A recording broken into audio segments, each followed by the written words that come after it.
93 FM. 93 Radio. Bonjour, poursuivons notre réflexion entamée hier sur la société civile camerounaise. Commençons par citer quelques catégories d'acteurs qui en principe font de l'ossature de la société civile dans un pays. Nous avons les associations citoyennes, les organisations non gouvernementales, locales ou étrangères mais disposant des antennes au niveau national, les syndicats, les leaders d'opinion, le patronat, les leaders religieux et leurs regroupements, les leaders communautaires comme les chefs traditionnels, les hommes des médias et des lettres dont les intellectuels ou les universitaires et la diaspora. Dans le contexte camerounais, est-ce que toutes ces catégories citées jouent pleinement leur rôle d'acteurs de la société civile, c'est-à-dire les militants exclusifs de la cause de la société face à l'État ou face à d'autres éléments susceptibles de mettre en mal l'intérêt de la société? Est-ce que tous ces acteurs cités sont des engagés sociaux ou sociétaux? Est-ce qu'ils pèsent vraiment dans le rapport entre les gouvernants et les gouvernés? Est-ce qu'ils sont vraiment impériaux dans la défense du bien-être du peuple? Est-ce qu'ils sont offensifs lorsque les gouvernants, l'État oppressent la société? La réponse est malheureusement non. Du coup, on peut conclure que de manière générale, le Cameroun n'a pas encore de société civile. On a juste quelques rares exceptions, mais dans l'ensemble, le Cameroun n'a pas encore de société civile. Et voilà pourquoi on voit beaucoup plus les partis politiques prendre les devants de la défense des intérêts du peuple. Voilà pourquoi ces débats de chiffonniers permanents entre le pouvoir et l'opposition, malheureusement compressés par le pouvoir. La société civile qui, en principe, assure le monopole de la défense des intérêts des populations face à l'État est inexistante. Et les rares têtes qui existent dans le champ sont soit minoritaires, soit amorphes ou chauves-souris. Voilà pourquoi le débat social est dirigé dans le sens du duel parti au pouvoir, parti d'opposition. Or, le sens qui devrait être en vigueur est celui du duel État-société, le duel gouvernant-gouverné, la société ou les gouvernés ayant pour porte-étendard la société civile. Nous allons prendre un exemple de débat social, le débat sur les délestages.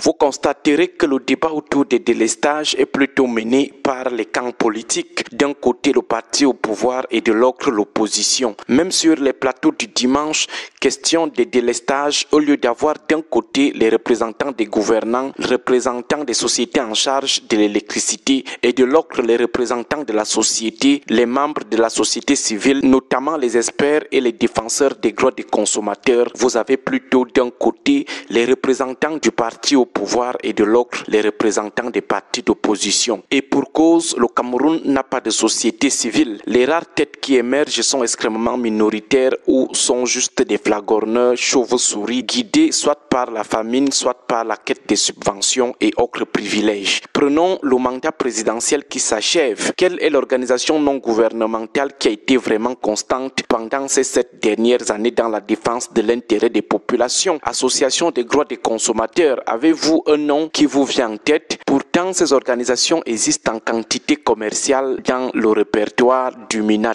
Avez-vous comme ça en tête un nom d'un leader de la défense des droits des consommateurs ayant impacté le rapport État-société pendant ces 7 dernières années? Prenons le cas des syndicats. Avez-vous comme ça en tête les noms des leaders du domaine ayant influencé les luttes professionnelles? Citons quelques corps de métier: le secteur de la santé, le secteur des transports, le secteur agricole, le secteur de l'éducation, le secteur de la recherche scientifique. Demandez au Camerounais lambda le nom d'un seul leader de ces différents secteurs ayant été constant pendant ces 7 dernières années dans la lutte socio-professionnelle. Difficile, car ces acteurs ne sont pas impactants, constants ou influents. Beaucoup sont des figurants, des mous, des saisonniers ou simplement des petites têtes élitistes. Or, ils sont censés mener des luttes populaires. Parfois, nous demandons à notre ami syndicaliste Raoul Lemopi, dont l'affectation disciplinaire a déjà été préparée, s'il est seulement seul dans son histoire de défense des enseignants. Prenons le cas des religieux ou des chefs traditionnels. Dès que vous enlevez Monseigneur Cléda et Monseigneur Barthélemy Yadoua de Yagua, vous avez encore quel leader religieux impactant? Les médias aujourd'hui, qui sont ces journalistes reconnus pour leur engagement aux côtés des populations. Après le studio, chacun rentre s'occuper de sa sa seule famille. Les universitaires, 11 universités d'État remplies de milliers, des centaines d'universitaires.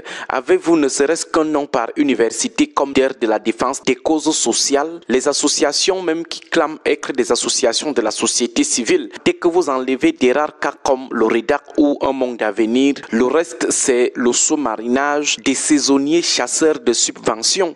Vous ne les voyez que sporadiquement, leurs activités ne couvrent même pas le périmètre d'une région. Côté leader d'opinion, vous ne les ressentez qu'en période d'élection pour venir donner des cours aux opposants sur les plateaux, pour venir distribuer des bons points et des mauvais points aux partis politiques, pour venir dire comment ils ont la meilleure formule pour chasser les gars du 6 novembre. Pourtant, pendant 7 ans, ils sont restés dans les buissons. Ils savent seulement critiquer, mais jamais vous n'allez les voir accompagner les acteurs politiques sur le terrain. Ils savent seulement porter les projets de candidature unique, mais aider l'opposition à mobiliser les fonds, jamais. Mettre même leur un franc dans les mobilisations, rien. Combattre même de manière impériale et sacrificielle le mauvais jeu électoral. Lutter même pour la transparence, rien. Ils bavardent seulement comme ça, comme des perroquets sur les plateaux de télévision, en jouant les plus intelligents de la planète. Voilà notre part de société civile. Agréable journée à tous. 93